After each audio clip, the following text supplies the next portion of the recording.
नमस्कार मैत्रिणींनो, श्री स्वामी समर्थ. माझ्या स्वामी समर्थ चॅनलमध्ये तुमचे स्वागत आहे. कसे आहात सर्वजण? मस्त ना? मस्तच असायला हवी. आज मी तुम्हाला अधिक मासात करा भगवान विष्णूंच्या हे सेवा आणि कशी केली जाते हे सांगणार आहे. पूर्ण व्हिडिओ नक्कीच पहा. हिंदू धर्मामध्ये अधिक मासाला अत्यंत पवित्र आणि पुण्यदायी महिना मानले जाते. ह्या महिन्यात पुरुषोत्तम मास असेही म्हटले जाते.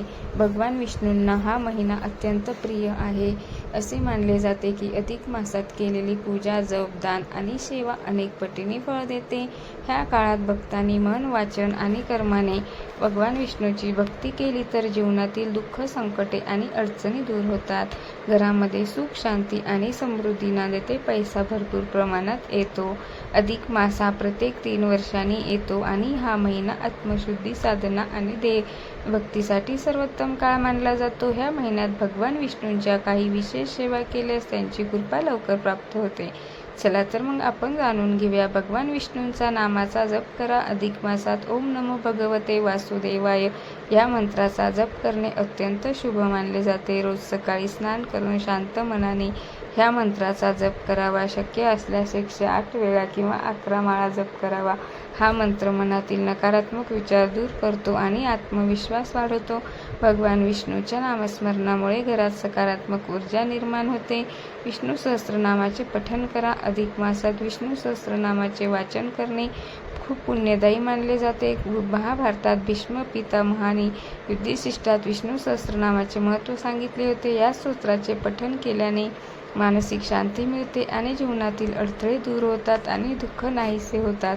रोज सकाळी किंवा संध्याकाळी भक्तिभावाने विष्णू सहस्त्रनामाचे वाचन करावे.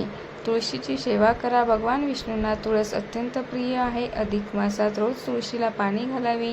दिवा अगरबत्ती लावावी. तुपाचा दिवा लावावा आणि प्रदक्षिणा घालाव्या. तुळशीसमोर ओम नमो नारायण मंत्राचा जप करावा. तुळशीची सेवा केल्याने घरातील नकारात्मकता दूर होते आणि घरात सकारात्मक वातावरण निर्माण होते. आर्थिक अडचणी कमी होतात आणि घरात सुख समृद्धी येते. संध्याकाळी तुपाचा दिवा लावा. अधिक मासात रोज संध्याकाळी भगवान विष्णू समोर तुपाचा दिवा लावणे अत्यंत शुभ मानले जाते. दिवा लावताना मनात भक्तिभाव ठेवावा आणि भगवान विष्णूंना आपल्या घराचे रक्षण करण्याची प्रार्थना करावी. दिव्याच्या प्रकाशामुळे घरातील नकारात्मक ऊर्जा नष्ट होते आणि वातावरण पवित्र बनते. गरीब आणि गरजू लोकांना दान करा. अधिक मासात दान धर्मांना खूप महत्त्व आहे. अन्नदान, वस्त्रदान, धान्यदान किंवा गरजूंना मदत करणे भगवान विष्णूच्या सेवेसमान मानले जाते. या महिन्यात केलेले दान खूप पुण्य असते. दान करताना अहंकार नसावा आणि शक्य तितक्या गुप्तपणे दान करावे. उपवास आणि सात्विक आहार घ्या. अधिक मासात अनेक भक्त उपवास करतात. उपवास म्हणजे फक्त अन्न त्याग नाही तर मनाची शुद्धी होय. ह्या महिन्यात कांदा, लसूण आणि मांसाहार टाळावा. अधिक आणि पवित्र आहार घ्यावा. मन शांत ठेवून देवभक्तीत वेळ घालावा. उपवासामुळे शरीर आणि मन दोन्ही शुद्ध होतात. भगवतेचे वाचन करा. भगवान श्रीकृष्णाने सांगितलेली भगवद्गीता जीवनाचा मार्ग दाखवणारी आहे. अधिक मासात रोज एक अध्याय वाचल्यास मनाला शांती मिळते. जीवनातील समस्यामुळे पाहण्याचा दृष्टिकोन बदलतो. भगवतीचे ज्ञान माणसाला योग्य मार्गावर चालण्याची प्रेरणा देते.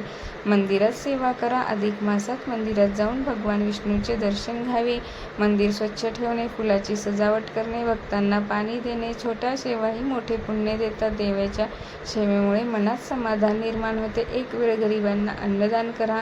अन्नदान हे श्रेष्ठ दान मानले जाते. अधिक मासात रोज शक्य नसल्यास आठवड्यातून एकदा तरी गरजू लोकांना अन्नदान करावे. भुकेल्यांना अन्न दिल्याने भगवान विष्णू अत्यंत प्रसन्न होतात असे सांगितले आहे. वृद्ध लोकांना मदत करा. हरिनाम संकीर्तन करा. हरे राम हरे कृष्ण ह्या नामाचा जप आणि भजन अधिक मासात विशेष फलदायी मानले जाते. जेवढे तुम्ही देवाचे करसाल तेवढे कमी आहे. अधिक मासात घरात भक्तिमय वातावरण तयार होते आणि मन प्रसन्न राहते. कुटुंबातील सर्वांनी हरिपाठ करावा. ब्रह्मचर्याने चांगले विचार पाळा. अधिक मासात हा आत्मशुद्धीचा काळ आहे. या महिन्यात वाईट विचार, राग, मत्सर, कोणाचे वाईट जितू नका आणि अहंकार दूर ठेवण्याचा प्रयत्न करावा. मनात चांगले विचार ठेवून इतरांना मदत करावी. भगवान विष्णूंना स्वच्छ आणि निर्मळ मन अत्यंत प्रिय असते. पवित्र कथा आणि पुराण ऐका. अधिक मासात श्रीमद भगवत विष्णू पुराण किंवा रामायण ऐकणे अत्यंत पुण्यदायी असते. देवकथा ऐकल्याने मनात भक्ती वाढते आणि नकारात्मकता दूर होते. घरात धार्मिक वातावरण तयार होते आणि मुलांनाही चांगले संस्कार मिळतात. अधिक मासाचे महत्त्व आहे. अधिक मास हा फक्त पूजा करण्याचा महिना नाही, तर स्वतःमध्ये बदल घडवण्याचा काळ आहे. या महिन्यात केलेली साधना मनाला शांती देते आणि देवाशी नाते अधिक घट्ट बनवते. भगवान विष्णू हे पावनकर्ते आहेत. भक्तांच्या सर्व अडचणी दूर करतात. अधिक मासात श्रद्धा आणि विश्वासाने केलेली छोटी सेवा मोठे पुण्य जाते. अधिक मास हा भगवान विष्णूची कृपा मिळवण्याचा सुवर्ण काळ मानला जातो.